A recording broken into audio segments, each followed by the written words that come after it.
Promo ato mema de sumayina aha aba United Television. So send us a kasiye you betimi ahwe wa be for 10 times so UTV Ghana saso at the DSTV channel 360 betimi ahwe ewo ehon masada kasiye enkoma this way chocolate drink every yi ma wonsan kabi wo de masada bebre me sanso and a UTI data sort in pa e maybe mpa wo fie da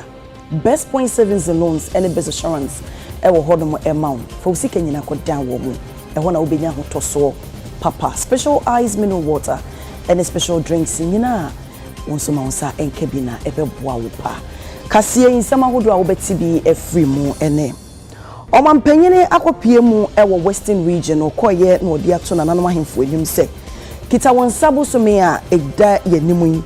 ye beyi ede esi honom se yafofida ne ede ada onyankopon ase wosi gidi ahodo ni nyina ebe yafofida ede ama wo mo saso ena dom kuma ewo mrahye badwam sabre wo maksorie tia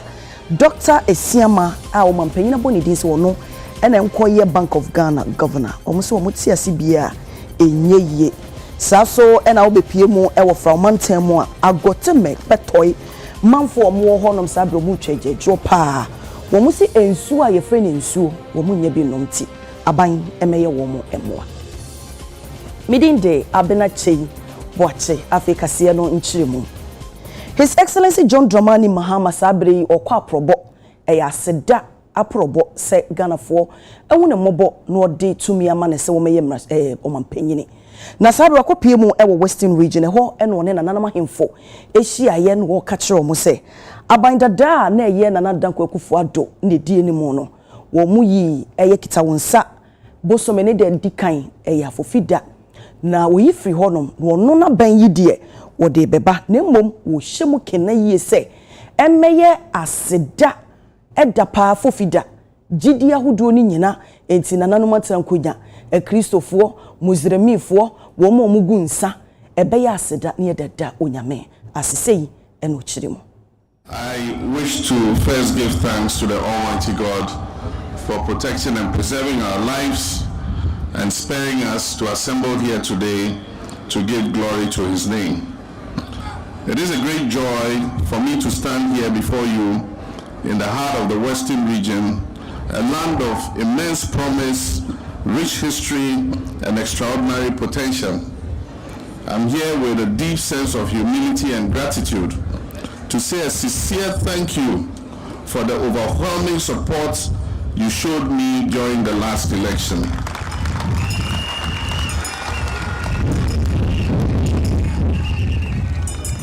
Your trust and belief in our vision for resetting and renewing our country, Ghana, is what has brought us this far, and I do not take it for granted at all. Today I stand before you not just as your president, but as a son of this great land of ours, Ghana, and as a leader who believes in the potential of our people, and as a servant who is ready to work tirelessly to ensure that the Western region and Ghana as a whole move forward into a future of prosperity, dignity, and progress.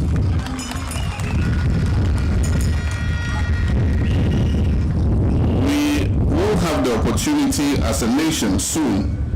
to pray and give thanks to the Almighty God, as enjoined by the Holy Book that says that in all things give thanks.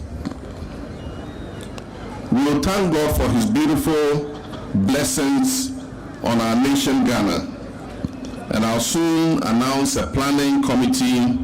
made up of religious leaders to plan the National Day of Prayer and Thanksgiving. I propose that this National Day of Prayer and Thanksgiving should be held on 1st July, which is also our Republic Day and also marks Senior Citizens Day. Nananum, my brothers and sisters, we will soon present to Parliament amendments to the Public Holidays Act in order that we can restore July 1st as a holiday.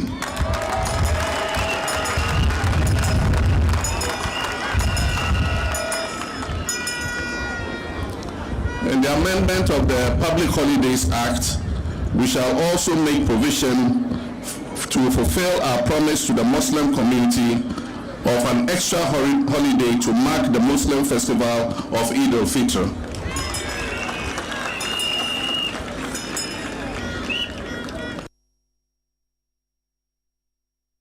Ewa probona mu ewo sabia ho no Western region eno mampanyini san ede to aso se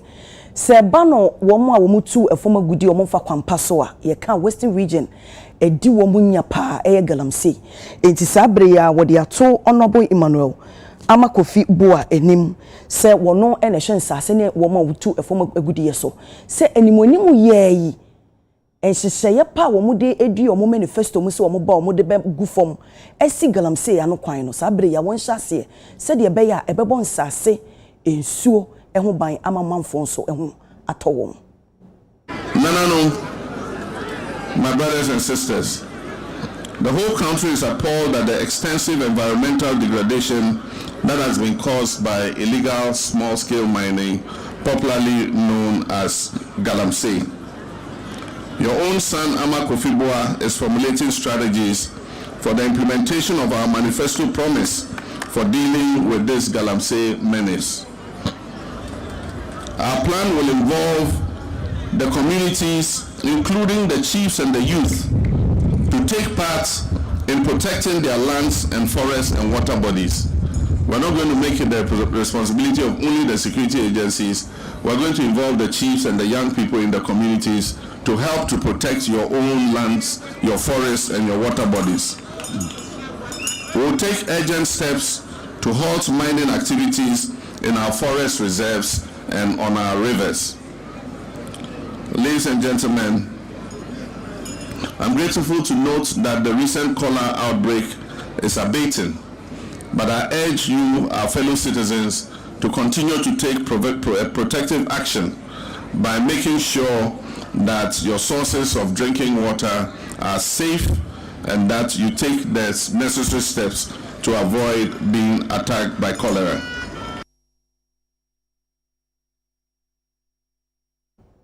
Abuja for yatwa kase no so na sabre Ghana police ede ensembi ababetuja ni nyina eye Asante Kumasi Asante Kotoko ene Insuatreman FC wo mo agukensi ya mo kobo ema no abrante baako efiri mu ehwe ne nkwa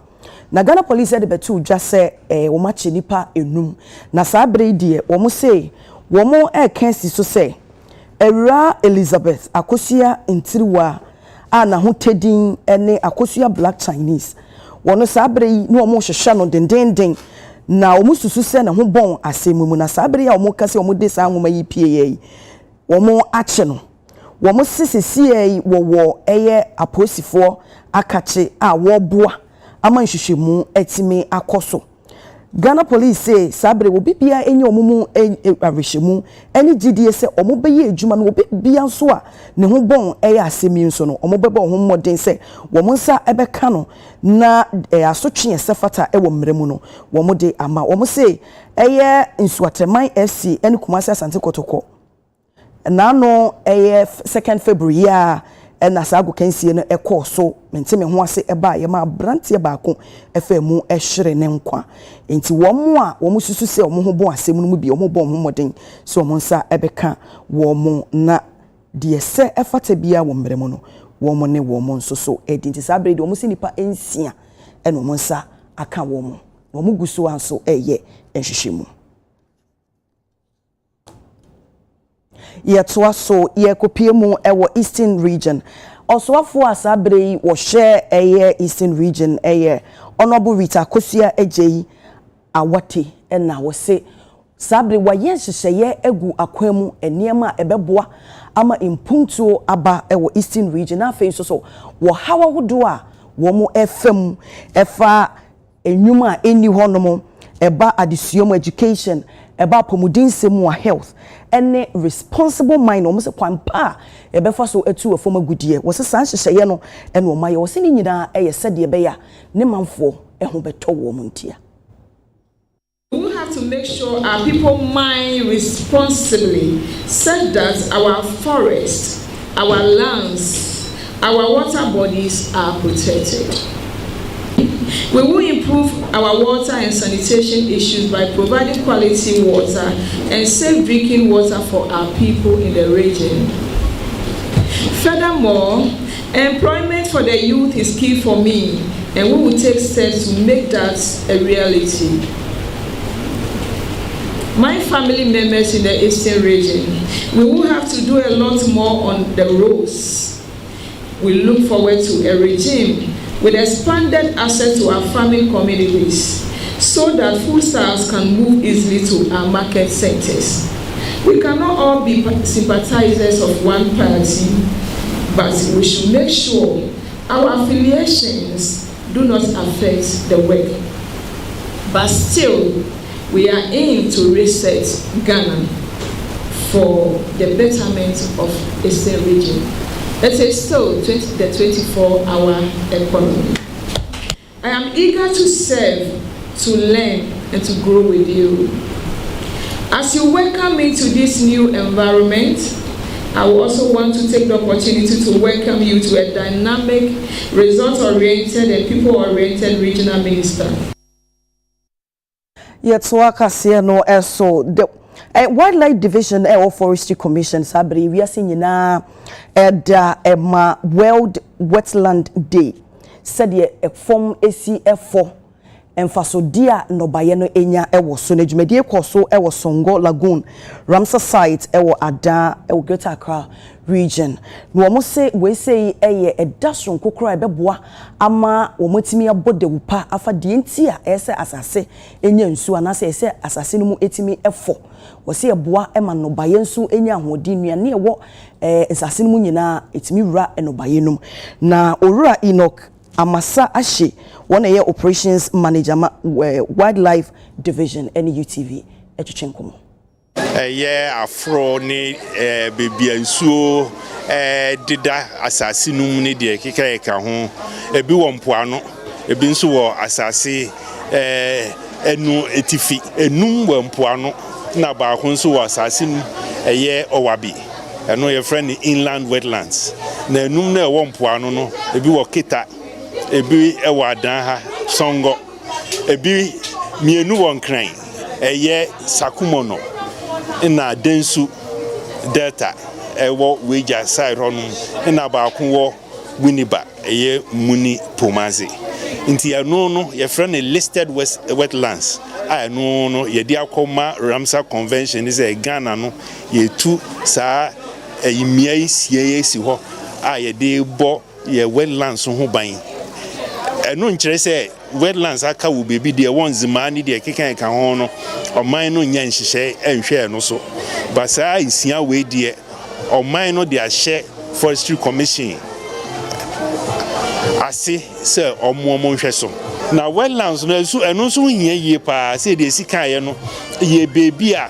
ye nsuo ye nya nsuo free ye bebi a nsuo munam eye mpumunam omuba beto omu nkosia no ehunu pai ekọ mpunum bebi a ye nwanum nso nya omonda aduani efri ye nya nu efri ho nuani bi a disisi dan ene de kekan ka ho ebi ye nuro ene de ka ho na afen so ade ba ku pa ehia sa mre pa ye eyi nua na ewo wetlands no ai from mangroves no some mangroves ye hu se we are see a year a friend climate change nyina no mangroves etumi brenas pa ye hwa ye di mangroves no compare kwaye mu nnua na mangroves no to mechi sa from boni friend no yi gases sa climate change gases etumi chi be imprenum more than kwaye mu die no nti na ejere se etumi edua ye mangroves wa ha ebeboa pa enunti samre aban de nhihye pi aba enje sunsu ye ne omu ye adwuma kwan ebefa so ebebo sa mangroves mu ban na afensu yama omo te ben sa wetlands afro ni de kikan ko omo so beti ase se sa ensasi enya waste ebenum dwe say waste nti ye fa efin bia na de akoto industries bimben no mo discharge omu waste egum e o si ehun se ehun hiama adasa na saa wetlands ye say na ya asetra ne say nti Midday ye dasronko mansan nyina nye Ghana nko a chesa afan na mansan nyina ehu importance of wetlands.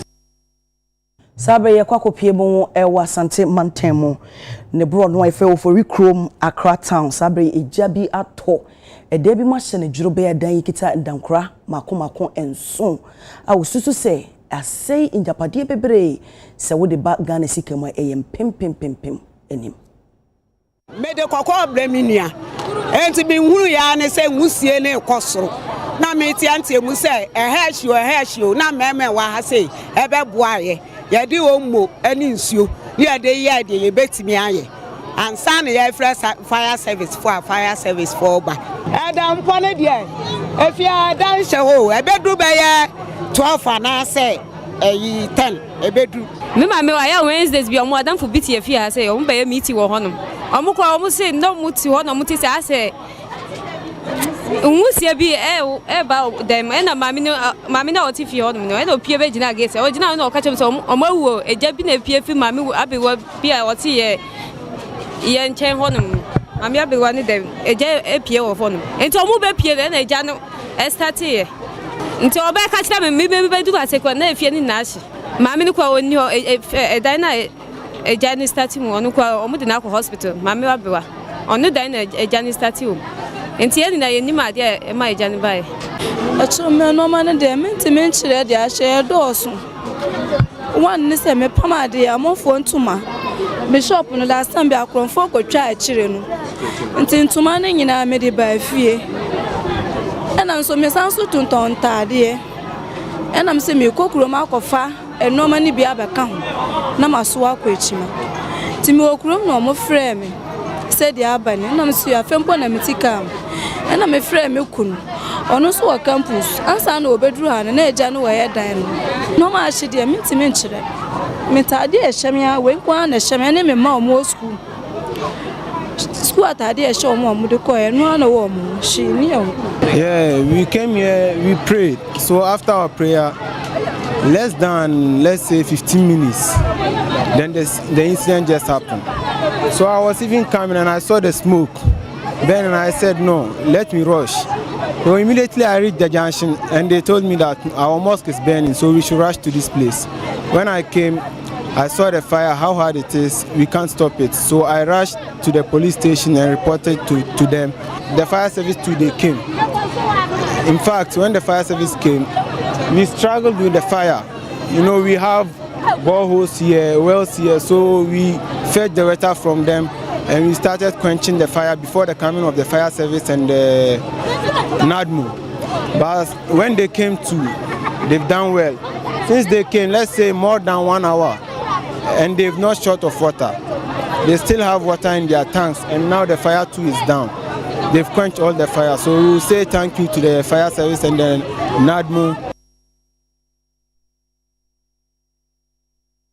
Sabre obepie mu ewo seshi agimandie mu omanfo mu ho ahemfo eni mpanyfo ho nyina sabe omo de ato forestry commission eni aban enim se omo man na wotwe ba ko se wo mfa enkenya wo mo ho na se obepie kokrasua forest reserve a omo kwaye wo ho no ma wo mo bo ho ban na ebinom ede enam kuntu na se abo awura mu a omo twa enua ede firi mu na we se yade omo ni enye ho ti aban enye hyehye ye sabere ya emfa mesi saade na ho kwanye sa wo mo abegino mutumi so e de abo mo kwaye ho ban Esi aye sra ban no ye forest no say forest ni gu eti sa ban na me ye ho ahwe amaya ene ekuro no ye nya ye de yenso ye mra be hye yensem na de wo say ye bia because ye su afrem panyifo tutu bia ya ka still ye hu he esi amoda ebo forest no na e ja de mu no eti ye sre esi aye da light ye ni light be na wo tumi elu ni wo ba ha ma me nya mo ha obi a ho kire no eti sa aban na me hwe dia ye mo up to Friday ye hu hwe fiada no ye hu bia ye nya ye be hwe kwan ye be fa so a ye be ye forest ni na ta illegal chain so operators no mo ye ne harade e bro agwe ne ntra se chese what you bu no rough ye wires a ifi be chema connect ba agmadim electricity omgo ara acha 4 days 5 days ko mabu bia atoso no here no ne penny for ya kwa ye obuto so ne kwa ye yehu ade pa is omo ye yakoka che forest penny for no na forest people na bi omo ho ya say penny for e de mobile better say mo hwe forest no so na say illegal operators e wura mu a e dey na wose boye mo na bro mo agwe ne mo ntia ase so a o say mo ko aban if I say ban penny ho no ma ko boy na say na jinsem no so far enforcement say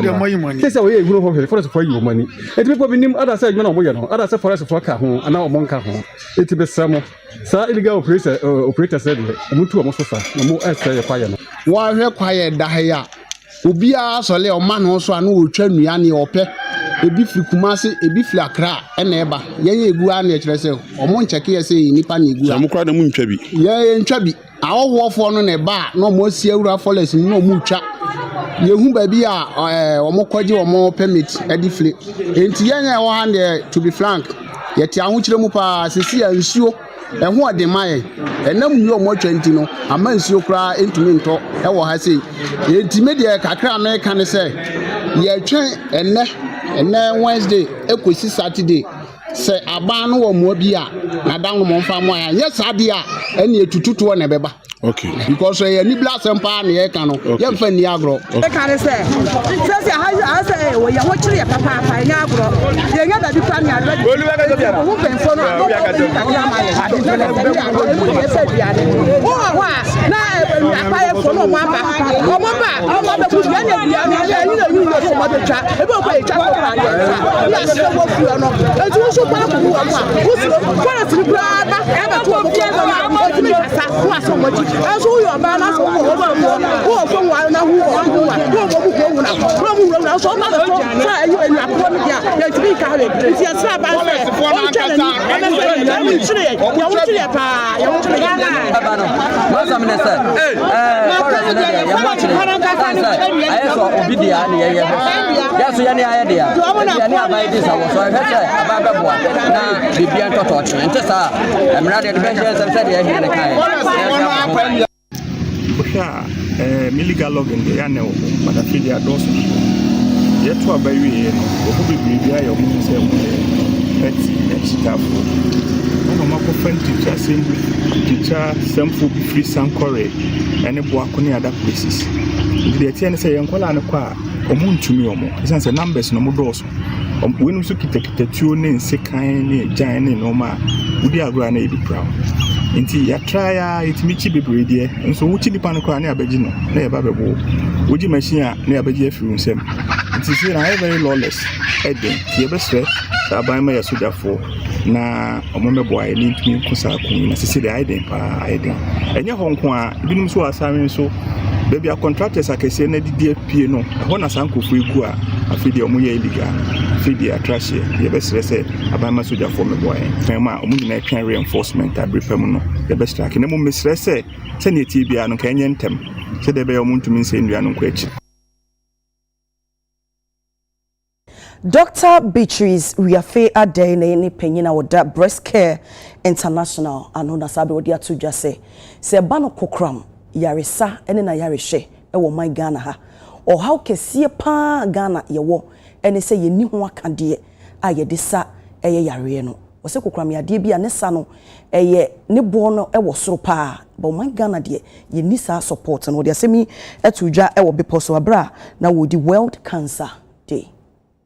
Jumadi so ewo beposo a na omode kai wiase hina kokram da no na Dr. Beatrice Riafe Adene oye president ya woda Breast Care International no echiemu se ye tu kokram ase wo Ghana ha no ne buo no eden enu ntina mprempi no omonye kokram yade ni bi no wo muntimi emfa nkwa yaresa bia me yenhwe mu ye entu ase emfa mo enam ohianti wasesa okwa amahodo so a wo mde hye patwa akwa mu kra nu kra de mo no eye free ya wo muntua ho hwe titirium ene enufom kokram nanso ba Ghana ha ye ni sa niema ne bi ewo ha ye nyina ye wo botae baako but obia eye sronko ye wo Ghana ha ye wo ni aye fam eba ye ha eye sikasem if it's a breast cancer ne cancer bia ne ku edi omo efi abrochire ba no a lot of support. They have a lot of groupings. Omutimi bua, emo obi koye ni biopsy, emo obi koye ni mammogram, emo obi koye ni treatment. Yefre bibi clinical trials. Omu onroa, omu di ma cancer for. Edi shese enro no ebeye ejuma na enye ejuma. Ni nyina omu ntuyashe ne omu di nro no ama. Yen yefa hu ase ye ni bibisa. Yen shede ni ene social system bi as obinya cancer obeko akanse mesremo minister mpo amede be faka afi mi kro aba kro kesiem abeye treatment eno ntini e pese ye ni America foi kabom no. We want to learn from them the best ways they've been handling affairs. Eno etire no Ricky Felia ben finhye dumiensa ni wako etia kokram yade a wetimi edisun kunimo free USA touch the Black Breast Cancer Alliance nso etire de ntia wasema ye na ye ntientia ewo ayaresabia. It's really important to take care of yourself, to take care of your breasts, to take care of your prostate, to take care of your husbands and your wives. And you are in the power to do that. In the U.S., Black women die from breast cancer at a 41% higher mortality rate than white women. And breast cancer is very prevalent among young women. About a third of Black women get triple-negative breast cancer, and 40% of them are under the age of 35. That's way too young. And I see that's what's happening here in Ghana. And we have to change that. So in the U.S., at Touch the Black Breast Cancer Alliance, we work really hard to work with the pharmaceutical companies to get better drugs for Black people. We believe that a lot of Black women are dying because the drugs aren't working effectively for us, and we need better drugs. So we partner with the drug companies to make them test the drugs on Black women to get better drugs. Dom kuma mo mrashe bedwam sabre omo de ato omampanyi John Dramani Mahama enim se ne ginesi a wasi se Dr. Johnson Esiama enkoye governor Emma Bank of Ghana no wo mo se debi ontwensen esan se wo panyini ensem ewasem dibia enti esase wo makwan no panyin no ekokoto ni edi nasem esan ne ho ansa na eye Tano North mrashe bedwam ni Dr. Gideon Boakon echire mu se opanyini ginesi na wasi no ede wo how kese pa ene beba oman Ghana so efa yesi kasem ho si nipa bebre enya gidie esan so de fin ebekan. That a few days ago, President John Mahama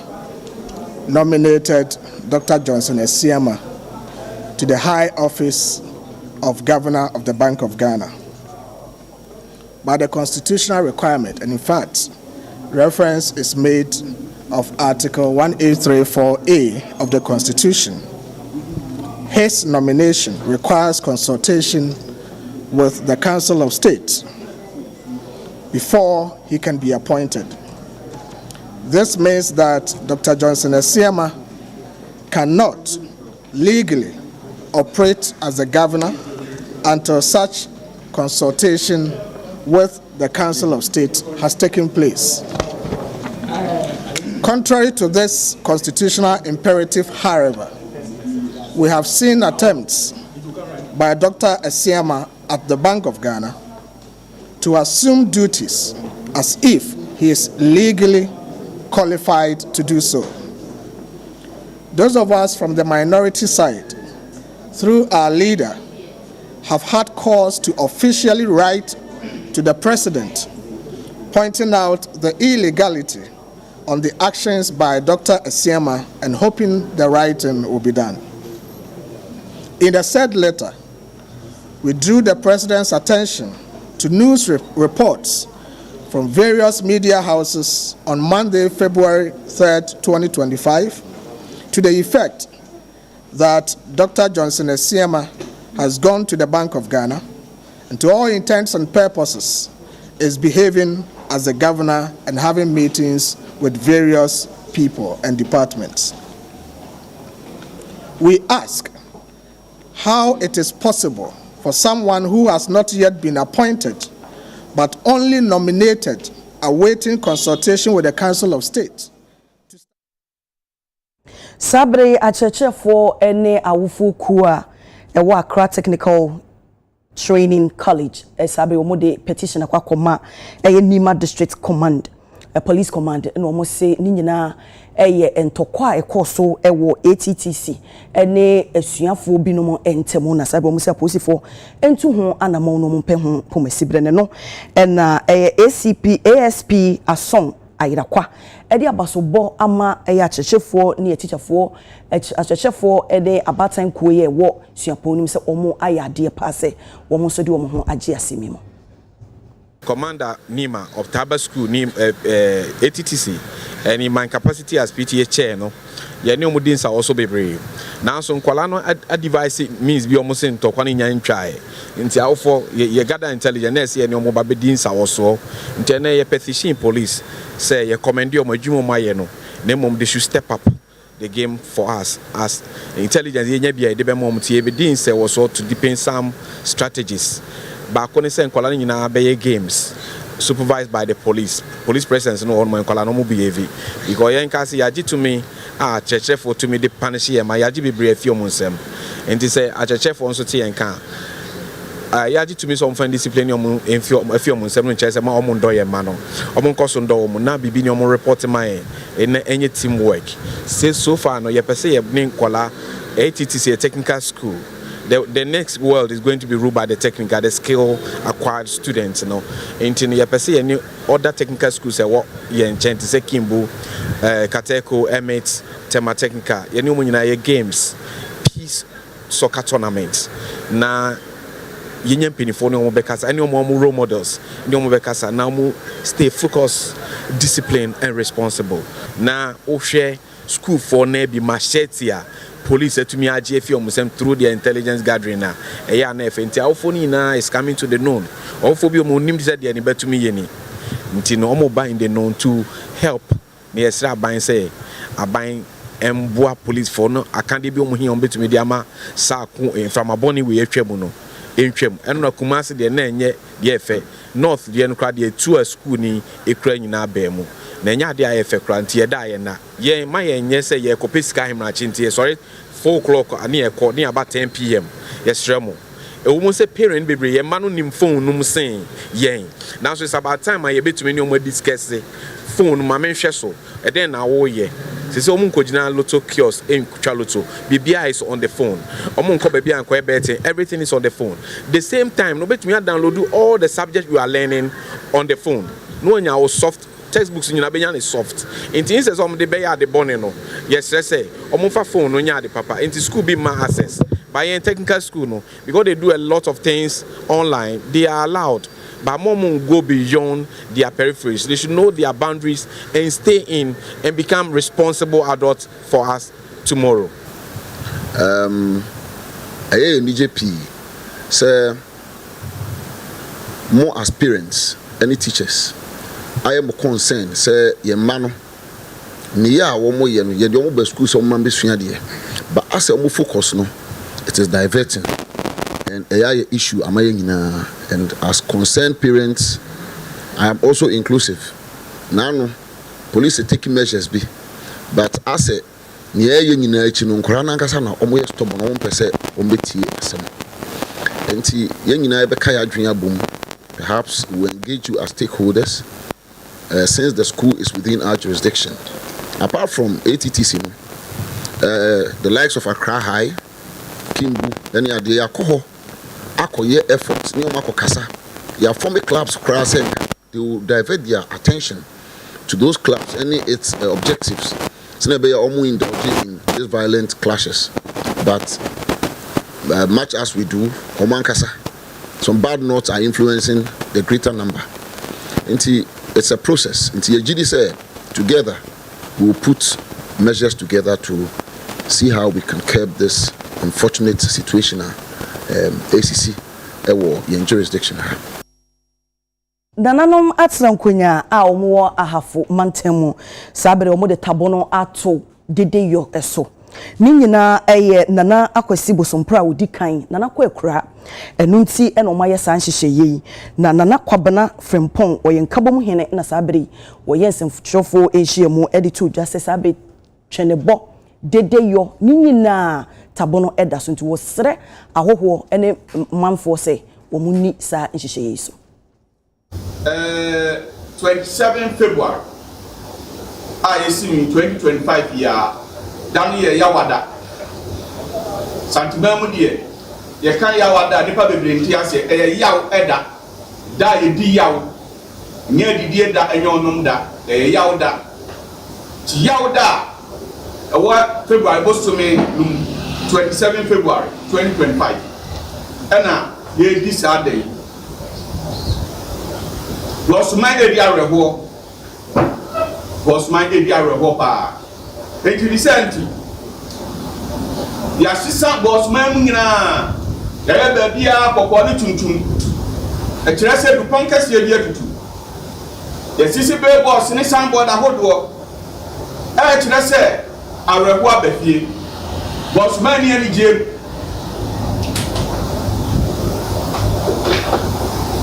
enche ya ba shasi akwasisi ya yi